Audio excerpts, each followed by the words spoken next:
this Vails Special Collections Library, part of the Postal Library at NYU.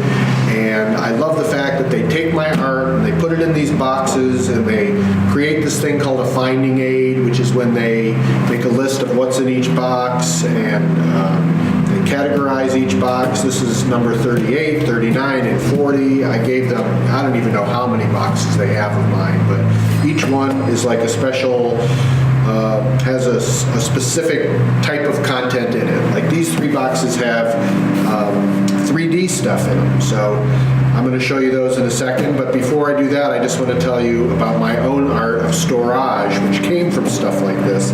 It's like if an artist is taking art into his own home or creating art, sending it out into the world, it sort of creates this cult of releasing and receiving and hiding and sharing. And so I love the fact that they're in boxes because actually, if you look in here, it's like a buried treasure, and each thing is its own. It's like this is a box that's inside a box, and inside of this box there might be another box. So this is a very specific thing, came from a very specific person, but I like the fact that altogether it's kind of like an archive, which is kind of like a dusty collection of work that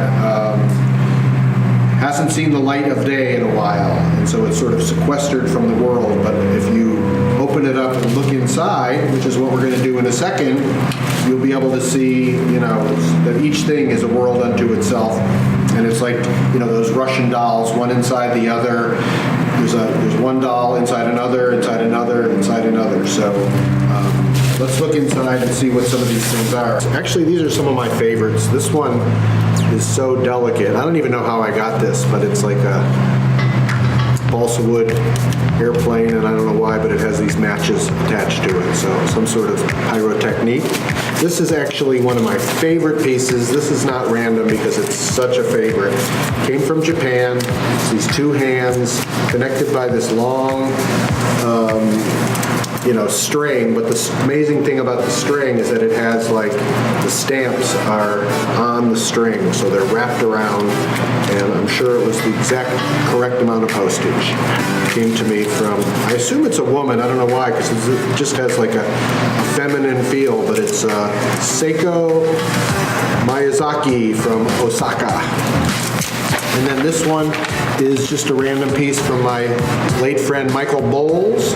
He sent me this beautiful Mickey Mouse object d'art, and it has a handy-dandy snap it into place holder, and it came in this very strange envelope, just made out of a paper bag, and we don't know why, but it's just a random piece of mail art, and I like it very much, and I'm going to Disneyland.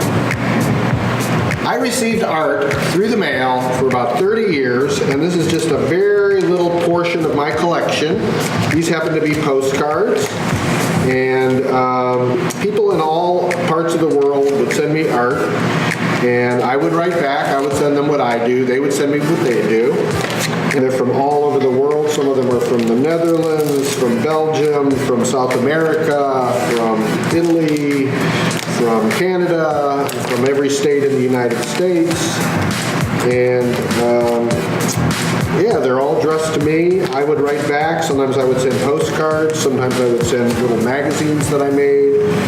Then we would show the stuff in you could have a mail art show. It could be in anywhere from an art museum to a barber shop to a cafeteria to a high school or college gallery or whatever. You have this expression, the mailbox is a museum. And I made a little rubber stamp at one point that said, the address is the art, meaning that if it went to a place and it was received by a male artist, then that is the art. It didn't matter what it was, and it didn't matter what category it was, if it was colorful, if it was artistic, but these tend to be very artistic. I think they're beautiful the way they are, but it's more about if it was sent through the mail and received by a male artist, it could be considered mail art.